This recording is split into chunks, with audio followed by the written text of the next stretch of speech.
Hi friends, అందరికీ నమస్కారం. Welcome back to Padma power channel. ఈరోజు మనము ఉల్లిపాయ, వెల్లుల్లి అసలు ఏం మసాలా లేకుండా వైట్ పలావ్ ఎలా వండుకోవాలన్నది మన వీడియో. నేను క్యారెట్ రాయితా చేసుకున్నాను. టెంపుల్స్లో ప్రసాదానికి కూడా ఇలా పలావ్ వండి ఇవ్వచ్చు. ఉల్లిపాయ, వెల్లుల్లి ఉంటుంది కాబట్టి ప్రసాదానికి కూడా పంచిపెట్టుకోవచ్చు. ఇప్పుడు మనం ఏమేమి కావాలన్నది చూద్దాం. నౌకోలు, క్యారెట్, బీన్స్, పచ్చి బఠానీలు, హోల్ గరం మసాలా, పచ్చిమిరపకాయలు, బియ్యం ఒక 5 నిమిషాల ముందే నేను నానబెట్టి పెట్టుకున్నాను. ఇప్పుడు కుక్కర్ పెట్టుకొని కుక్కర్ వేడైన తర్వాత కొద్దిగా ఆయిల్ వేసుకొని, చూసారా ఆయిల్ కూడా అంతే వేసుకున్నాను. ఆయిల్ కూడా ఎక్కువ పడదు.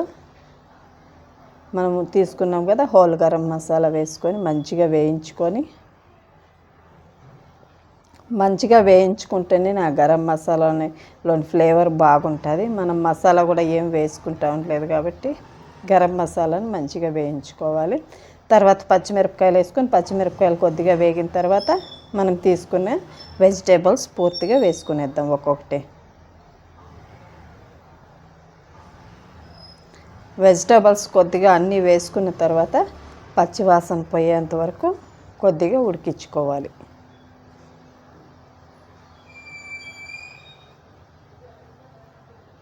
ఎక్కడ స్కిప్ చేయకుండా చూడండి ఫ్రెండ్స్. చాలా సింపుల్, చాలా టేస్ట్గా కూడా ఉంటుంది.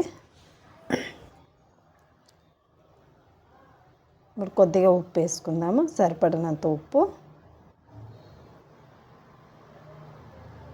మంచిగా మిక్స్ చేసుకొని మనం తీసుకున్న వెజిటేబుల్స్ లేకంతా కొద్దిగా ఉప్పు పట్టేంత వరకు మంచిగా ఇలా వేయించుకొని, ఇప్పుడు కొద్దిగా నీళ్ళు కూడా వదులుకుంటుంది కదా ఉప్పు వేసిన తర్వాత వెజిటేబుల్స్లో, అది డ్రై అయ్యేంత వరకు వేయించుకోవాలి. ఇప్పుడు మనం కడిగి పెట్టుకున్న రైస్ని వేసుకునేద్దాము. ఎప్పుడు కానీ ఇలా కడిగి పెట్టుకొని తర్వాత రైస్ వేసుకుంటాం కదా, రైస్లో తడిపోయేంత వరకు ఇలా మంచిగా మిక్స్ చేసుకోవాలి. అప్పుడే మన రైస్ అన్నది పొడి పొడిగా వస్తుంది. ఇది ఒకటే కాదు, ఏ రైస్ ఐటెం మనం వండుకున్నా ఇలా మంచిగా తడిపోయేంత వరకు మిక్స్ చేసుకుంటే పొడి పొడిగా వస్తుంది రైస్ అన్నది.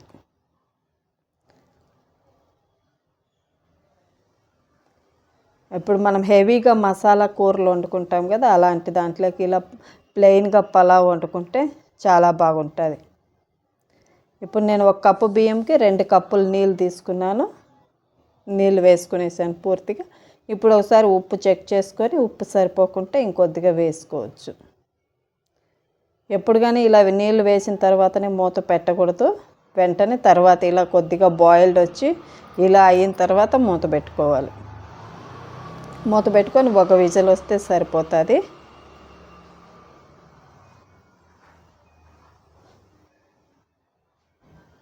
సరే, ఒక విజిల్ వచ్చింది కదా, నేను కట్టేస్తున్నాను స్టవ్. ఇప్పుడు నేను క్యారెట్ రాయితా చేసుకుంటున్నాను. క్యారెట్ కొత్తిమీర రాయితా. ఎవరైనా మన ఛానల్ని కొత్తగా చూస్తుంటే ఫ్రెండ్స్ ప్లీజ్ సబ్స్క్రైబ్ చేసుకోండి. అలాగే మన వీడియో మీకు ఉపయోగపడుతుంది అనిపిస్తే లైక్ చేసి కామెంట్ చేయండి. మీ ఫ్యామిలీ ఫ్రెండ్స్కి షేర్ చేయండి. ఇంతవరకు మన ఛానల్ని సపోర్ట్ చేస్తూ ఎంకరేజ్ చేస్తున్న ప్రతి ఒక్కరికి నా ధన్యవాదాలు. ఇలానే పద్మా పవర్ ఛానల్ సపోర్ట్ చేయండి. మీరు సపోర్ట్ చేయడం వల్లనే మన ఛానల్ అనేది ముందుకు వెళ్ళే అవకాశం ఉంటుంది. Thank you so much. Bye bye.